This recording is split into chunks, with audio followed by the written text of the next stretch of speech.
स्वागत है आप सभी का आपके अपने चैनल में। कर्म की साइकोलॉजी भी एक जैसी होती है।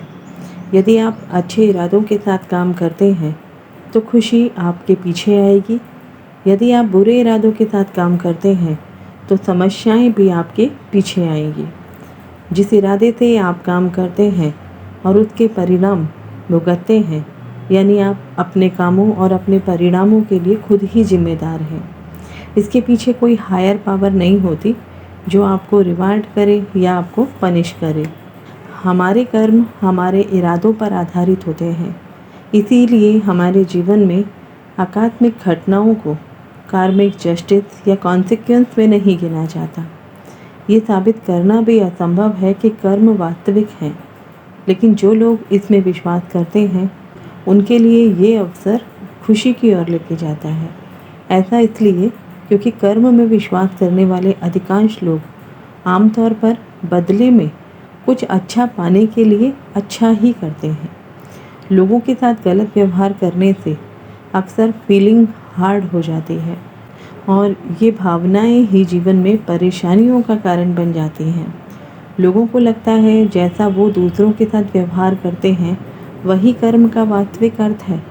इसीलिए कर्म आपके जीवन को प्रभावित करते हैं, फिर चाहे वो अच्छे कर्म हो या बुरे कर्म हो। कर्मणो हि अपि बोद्धव्यम बोद्धव्यम च कर्मणा कर्मणांच बोद्धव्यम गहना कर्मणो गति। कर्मणो हि अपि बोद्धव्यम बोद्धव्यम च कर्मणा अकर्मणांच बोद्धव्यम गहना कर्मणो गति। श्री कृष्ण ने कर्म को 3 श्रेणियों में विभाजित किया है: क्रिया, निषिद्ध क्रिया और अकर्म।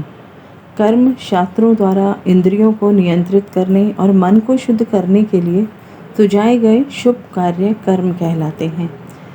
निषिद्ध कर्म यानी विकर्म वे अशुभ कर्म हैं जो शास्त्रों के द्वारा निषिद्ध हैं, क्योंकि वो हानिकारक है और आत्मा के पतन का कारण बनते हैं। अकर्म वह कर्म है जो फल की आसक्ति के बिना केवल ईश्वर की प्रसन्नता के लिए किया जाता है। इनमें ना तो कोई कर्म प्रतिक्रिया होती है और ना ही आत्मा को उलझाते हैं। इस तरह बुरे कर्म भी 3 प्रकार से बन सकते हैं: मन से, वचन से और कर्म से। आपने जिस विधि से कर्म किए हैं, कर्म फल भी उसी विधि से मिलेगा। इसी समय से सुधार की कोशिश करें और भगवत प्राप्ति में लगें। इससे नए कर्म नहीं बनेंगे और अगर बन भी रहे हैं तो कुछ कर्म कट जाएंगे। गहना कर्मणो गति, ये सूत्र वाक्य श्रीमद् भागवत गीता के अध्याय 4 श्लोक 17 का सूत्र रूप वाक्यांश है। हमारे शास्त्रों ने कर्म को ही प्रधान माना है। चाहे पुराण हो, वेद हो, सभी में कर्म को ही प्रधान माना गया है। संस्कृत में कर्म का अर्थ है कोई कार्य करना। इसमें वो कार्य भी शामिल होते हैं जो हम न केवल अपने शरीर से बल्कि अपनी वाणी और अपने मन से भी करते हैं। भगवान ने गीता में भी कर्मों के बारे में बताया है कि कर्म की गति बड़ी गहन है। कर्म की गति को जाना नहीं जा सकता। इसका अर्थ ये है कि कर्म की गति तो मनुष्य को भोगनी ही पड़ती है। शास्त्र कहते हैं कि अनेक जन्मों के बाद भी कर्म की गति को कोई नहीं मिटा सकता। समय आने पर उसका फल इंसान को भोगना ही पड़ता है। इसलिए व्यक्ति को सोच समझकर कर्म करनी चाहिए। अगर व्यक्ति शुभ कर्म करेगा तो शुभ फल प्राप्त करेगा और अगर अशुभ कर्म करेगा तो अशुभ फल की प्राप्ति होगी। गहना कर्मणो गति यानी कौन सा कर्म मुक्त करने वाला है और कौन सा कर्म बांधने वाला है, इसका निर्णय करना भी कठिन है। कर्म क्या है, अकर्म क्या है और विकर्म क्या है, इसका यथार्थ तत्व जानने में बड़े बड़े शस्त्रज्ञ विद्वान भी अपने आप को असमर्थ पाते हैं। अर्जुन भी इस तत्व को न जानने के कारण अपने युद्ध रूप कर्तव्य कर्म को घोर कर्म मान रहे थे, जिसे भगवान श्री कृष्ण ने उन्हें इसका वास्तविक रूप बताकर समझाया।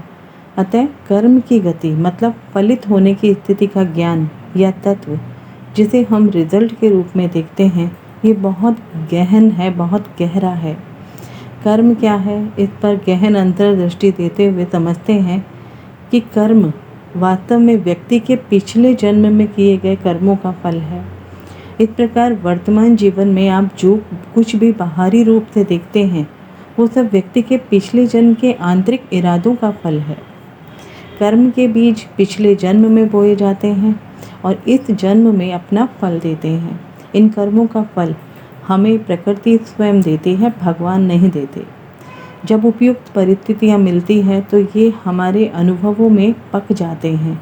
ये प्रकृति के द्वारा ही दिए जाते हैं। इसीलिए किसी को दोष देने से पहले ये मान लीजिए कि आज आपकी लाइफ में जो भी परेशानी आपको आ रही है उसमें किसी और का नहीं बल्कि आपके अपने कर्म हैं, जो किसी न किसी रूप में आपके द्वारा किए गए कर्म ही हैं। चाहे वो जानबूझकर किए गए हों या अनजाने में हुए हों, इस सृष्टि में इनका सबका फल मिलकर ही रहता है। तो सबसे पहले तो ईश्वर से या इस यूनिवर्स से अपने द्वारा किए गए कार्यों के लिए माफ़ी मांगनी चाहिए। उसके बाद ही कोई उपाय करनी चाहिए। जिन्हें अपने कर्मों या अपने भाग्य पर विश्वास नहीं है, ऐसे में ज्योतिष को हमारे कर्मों के साथ जोड़कर देखा जा सकता है। ज्योतिष एक ऐसा विज्ञान है जो हमें हमारे कर्म और हमारे कर्म के परिणामों को समझने में मदद करता है। हमारी ज्योतिषीय जन्म कुंडली हमारे पिछले कर्मों के अच्छे और बुरे फलों को दर्शाती है, जिनका हमें इस विशेष जीवन काल में सामना करना पड़ता है। हमारी जन्म कुंडली हमारे कर्म ऋण का एक स्ट्रक्चर है, जो इस लाइफ टाइम में वो हमें सब कुछ बताती है जो हमें भोगना है। हमारे पास्ट लाइफ के ऋण ये कैसे खत्म होंगे, ये भी हमारे कर्म सिद्धांत पर आधारित है। ये सारा ऋण किसी और चीज़ पर आधारित है ही नहीं, चाहे वो इस लाइफ टाइम के हो या पास्ट लाइफ के हो। हमारा भाग्य हमारे कर्मों के द्वारा ही निर्मित होता है, जिसे समझने में ज्योतिष विद्या हमारी मदद करती है और उसी के हिसाब से ज्योतिषीय उपाय काम करते हैं। जब हम अपनी एनर्जी को अपने कर्मों के रूप में बाहर निकाल देते हैं तो फिर हम उसे कंट्रोल नहीं कर पाते। वो एनर्जी कब और कैसे हमारे भाग्य के रूप में हमसे जुड़ जाती है, हमें पता ही नहीं चलता। हमारी प्रतिक्रिया, हमारे विचार, हमारे शब्द ही हमारे भविष्य का निर्माण करती है। इसीलिए किसी भी उपाय को करने से पहले इस यूनिवर्स से अपने द्वारा किए गए कर्मों के लिए माफ़ी ज़रूर मांगनी चाहिए, क्योंकि हमें पता ही नहीं है कि हमने जाने अनजाने में क्या कर्म किए हैं। और अगर ये कर लिया जाए तो यूनिवर्स के साथ साथ ज्योतिष के उपाय भी आपके जीवन में खुशियाँ लेकर आते हैं, क्योंकि विश्वास में ही विश और आस है, यानी प्लस और माइनस।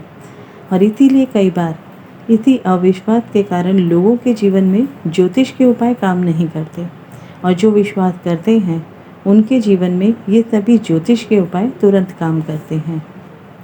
आशा करती हूँ आपको ये वीडियो ज़रूर पसंद आया होगा। तो मिलते हैं ज्योतिष की एक और नई इंटरेस्टिंग जानकारी के साथ। तब तक अपना और अपने परिवार का ख्याल रखें, सुरक्षित रहें। जय हिंद, जय भारत।